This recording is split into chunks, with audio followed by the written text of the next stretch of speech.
Hi everyone, once again this is Hannah and welcome back to my channel. Welcome to Faridun Learning Center. Our topic for today is very important. So these topics are the backbones of learning English. Okay? Это тема, это очень важно, потому что здесь все зависит нашей приглашения. Например, for example, I learned Russian and I learned Tajik by myself, and these words were the first words I learned in Russian. These words were the first words I learned in Tajik. Why? How can I say in Russian that I like cola? How can I say in Tajik that I am a teacher? How can I say in Tajik I love you? How can I say in Russian, I cook osh for you? How can I say in Russian, this book is mine? How can I say in Russian that this is my book, don't get it? How can I say in Russian or Tajik that I cook it by myself if I don't know all of these, okay? Before you study how to construct a sentence in any language, you need to know the pronouns. Did you understand?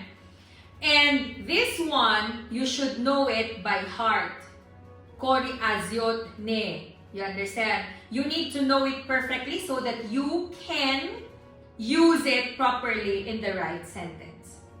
So first, let's discuss what are pronouns. Okay? Pro means za. Na primer, I am pro-American. It means I love America, I support America. Я за сторону Америка. Or I will say, I am pro-Hannah. Я за сторону Hannah. You understand? That's why pro means za. Or Vichy uraveng, na primer, iPhone 13, iPhone 13 Pro, iPhone 13 Pro Max. You understand? Za. You understand? In Tajik, Astarafi, America, Astarafi, Russia, Astarafi, Hami. You understand? So why do we say pronouns? Pro means za, nouns means isim in Tajik, in Russian, существительное. Okay, look at the board, all of you. Meron na. Pronouns are words used to replace nouns. In Russian, местоимения смотри. Местоимение. It means to say место имя. На место это имя мы поставим этого. In English also like this, okay? In Tajik, ҷонишин. Ba joy, hami, isim. You understand? In learning a new language, you need logic, okay? So pronouns are words used to replace nouns. На русском, местоимения это все словари, которые мы поставим местоимения. Место существительное. In Tajik, ҷонишин in kalimahoy haski ba joy isem memonem. Why? Look. Listen to me, Hannah. Hannah is my teacher. Hannah is from the Philippines. Hannah is 34 years old. Hannah shouts a lot, but we love Hannah. Hannah always speaks in English, Russian, and Tajik. Hannah dresses well. Hannah lives in Borbad Street. Hannah is a teacher at Oxford Learning Center also. Hannah is my friend. I always go out with Hannah. How many times did we say Hannah? Hannah. Many times. And what do you feel if you hear the same words over and over again? Что вы чувствуете, если вы это имя повторяете?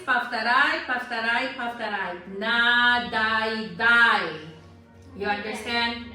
If you hear the same name over and over again, you will feel tired. Если вы точно Хана. Слушайте, вы чувствуете чего? Del bihazur kunanda. Ужин монда ай хамином. You understand? That's why we use pronouns to replace the word Hannah. Pero di jumla, the first sentence say, Hannah is my teacher. She lives in Borbad. She is from the Philippines. Itagdali. Did you understand? Why do we use pronouns? Why do we use pronouns? To replace nouns. To avoid preposition. To avoid repetition. Чтобы повторения не надо. You understand? Now, look at the board. First, focus here, okay? Subject pronouns. These are the pronouns that we put for the doer of the action. Subject pronouns are the pronouns that we put for the doer of the actions. Вот это все subject pronouns, смотри,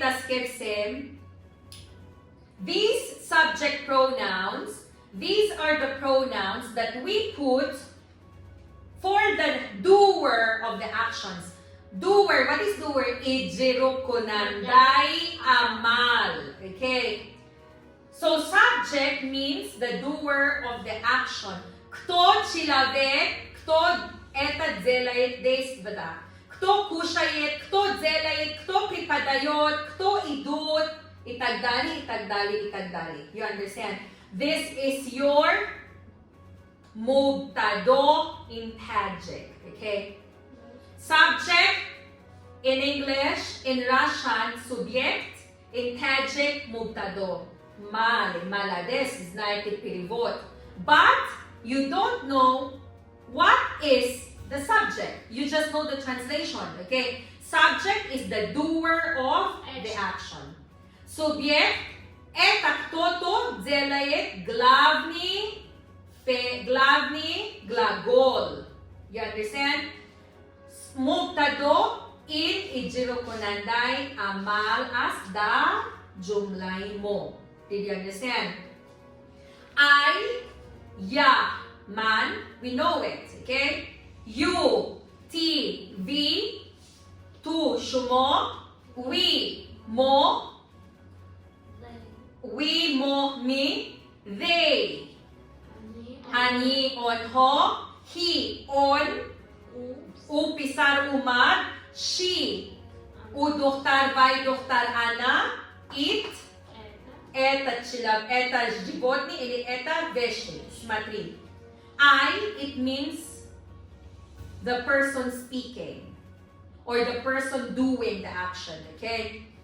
You, it is I'm talking to one or I'm talking to everyone in front of me. We, it means to say I am included. Я включено. You understand? Это значит я, ты и вы. They, это значит я смотрю на другого людей. He, я смотрю или я разговариваю насчет один мальчик. She, я разговариваю насчет один девочка. It, я разговариваю на один вещь или на один животное. You understand? Look. I will ask you and you will tell me. Use your mind, okay? Stand up, Sabrina. Hassan and Abu Bakr. Balantar. They. Very good. Next. Dilnoza, you, Dilnoza, Hannah, Sabrina. We. Very good. Next. Shahzoda. Matluba, Abu Bakr, Hassan, Hannah. Very good. Next. iPhone. It. Next. Brownie, the dog. It. eat. Very good. Did you understand? Next, let's go to object pronouns. In object pronouns, a lot of mistakes, okay? As I said, I always hear this. I love she. I cook osh for she. Did you hear it? To beginner, elementary, and even pre-intermediate. It's wrong, okay? If subject pronouns are the doers of the action, object pronouns are the receiver of the action. Okay, what is receive? Paluchat, giriftan. Okay, giriftan, paluchat. Receive, receiver, paluchatil. Did you understand? Purkunanda. So, object pronouns, they are the people who receive, who get our thing or our action. Smatri. Here, for you not to be confused, to be niperiputate, always remember, I love. Okay. Look, I love me. Paluchatil mayades pa kabo. Me. Kabuya lublu. Me.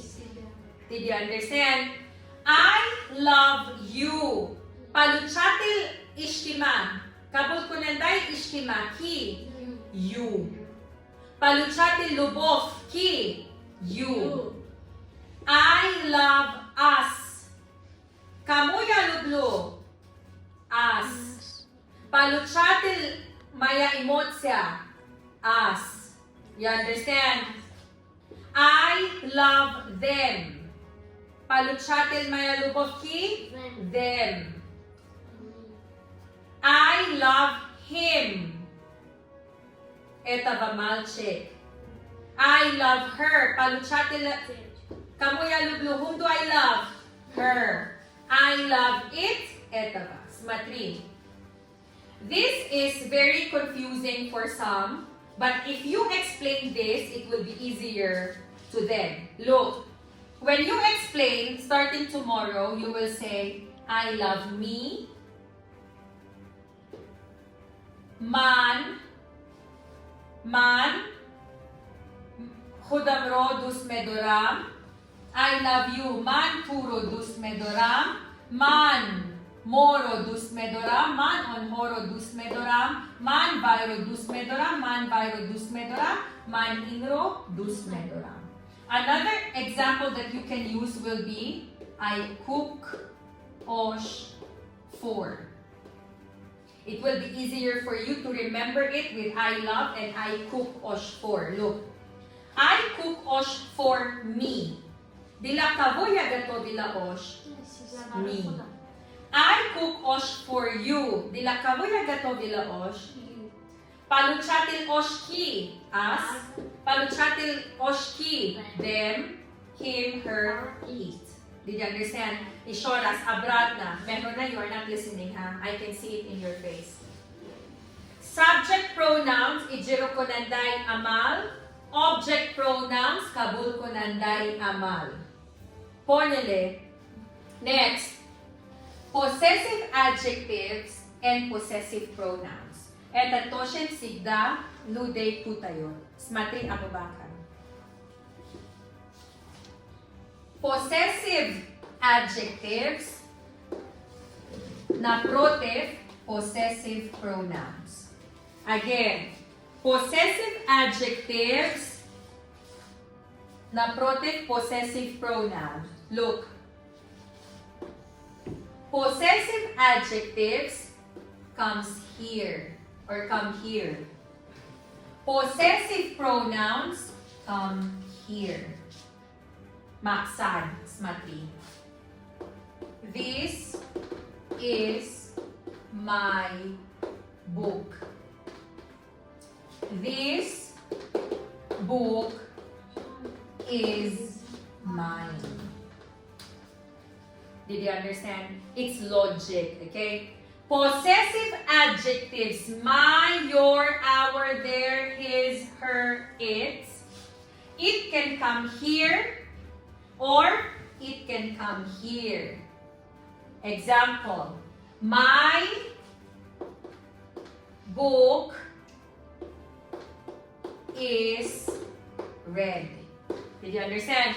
Possessive adjectives can come at the beginning of the sentence or in the middle of the sentence. Did you understand? But possessive pronouns always come at the end. Look, this is the sentence and this is it, okay? What is my example there? My book is red. This red book is mine. Na-familiar man ba?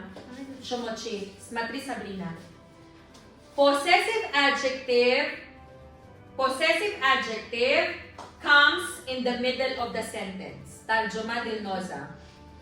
Possessive adjectives идет в середине предложения. Very good. Or possessive adjective comes at the start, at the beginning of the sentence. Или в начале. Very good. Possessive pronoun comes at the end of the sentence all the time. А possessive pronouns всегда идет в конце Very предложения. good. Very good. Did you understand? Look at the board. This is my phone. This phone is mine. My phone is Samsung. This Samsung phone is mine. Did you understand? This is your book. This book is yours. Our house is big. This is our house. This big house is ours. What else? This house is ours. Did you understand? Magsabi man, all of these possessive pronouns always come at the end of the sentence. Did you understand? All of these possessive adjectives always come at the middle or at the beginning of the sentence. These possessive adjectives can never come at the end. These possessive pronouns can never come at the middle or beginning. Ви так объяснили студент? Ни сразу, ни разу. Did you understand? In Tajik also the same. Look, смотри. Смотри, я сказала. This is my house. Sorry. This is my house in Honai Manas. Okay? This house is mine. In Hona Azoni Man Ast. Did you understand? In Russian also the same. This is my house. Это мой дом. This house is mine. Это дом принадлежит мне. Did you understand? In English also. I do not want to hear possessive adjectives at the end of the sentence. I do not want to hear possessive pronouns at the middle or at the beginning of the sentence. Example.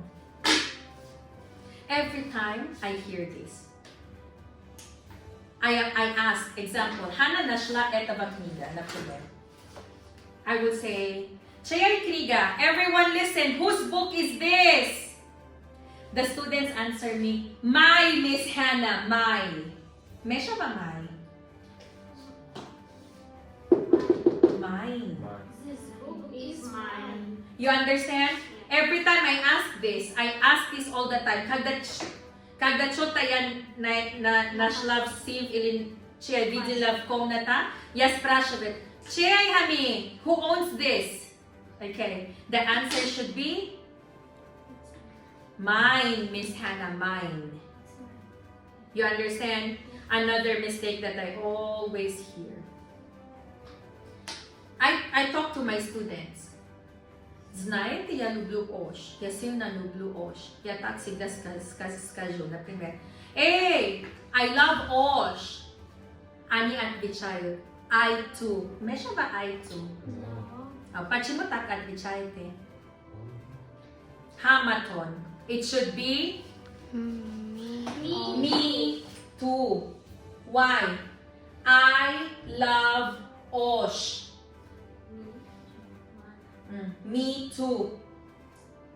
You didn't understand, right? Okay. Stand up, Dilnoza. I love you, Dilnoz. Как ты будешь меня отвечать? Me too. Me too. I too. Everyone always says I too.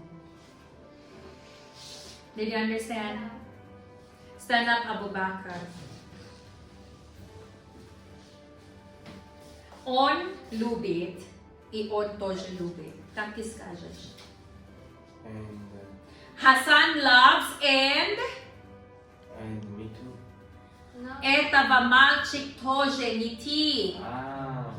Например, Hassan любит ощ и Абдулло тоже любит ощ. Как ты это будет сказать? Me too. You see, you mix it up. Here, why did I say me too? Потому что man хамчунин вайро дус медорам. You understand? Поэтому me too. But my question for you, он любит ощ и он тоже любит. Здесь не касается object pronouns. Кто любит ощ? It will be Hassan loves ощ and he too. Ina. I love you. Почему Дильноза меня сказала me too? Потому что она хочет сказать, что она тоже получатель любовь и ман, ишкиман. But for the second example, I said he loves ощ. Hassan любит ощ. И Абдулло тоже любит ощ. Здесь мы не разговариваем насчет ощ, который он любит. Ощ in пуркунанда и амалай, гахамид джумла. Здесь мы разговариваем насчет человек, кто любит ощ. Еще раз. He loves ощ and he loves ощ. Hassan loves ощ and he бачак десне. and he too. Me too. Okay, next. Stand up, Hassan. Oh my God, it's so nice. We live in Tajikistan. Они тоже. Смотри, мы здесь живем в Таджикистане, этого нашей группы. Потом мы там видели тоже один группа, который тоже живет в Таджикистане. They too. Did you understand? Поняли? Now, stand up, Matluba. Possessive adjectives. Where can we find possessive adjectives? My book is. Where can we find possessive adjectives? More possessive adjectives. Brother, Holandis, kadang variety ada salah. Habusha brother mobile. Very good. Where do we find possessive pronouns? Doiman moiro kanse da okuyun cümleleriniz kullanılır. Very good. Good job. Did you understand? Now, everyone look at reflexive pronoun. What is reflex? What is reflex? Come here, Sabine. Faster. Fast. Reflex Когда я это ударю, reflex of Sabrina двигает. You understand? Это значит автоматически reflex. You understand? If you are walking and somebody called you, Sabrine, what is your reflex? Look back. Look back. Did you understand? Reflex, it means reflex тоже. In Russian, it also means reflex in Russian. You understand? Sit down. That's why reflexive pronouns, it's like your oyna. It's like your zerkala. Okay? This is the mirror. Who can you see in the mirror? Who can you see in the mirror? Ourselves. Correct. Did you understand? That's why reflexive pronouns are the pronouns that go back to the speaker. Возвращается обратно, кто делает действие. You understand? Look. I cook myself. I and myself. Мехрона, ничего не понимает. I cook myself. The reflexive pronouns myself, обратно на кого? На меня. I. Did you understand? He killed himself. Кто убил? Он сам. Did you understand?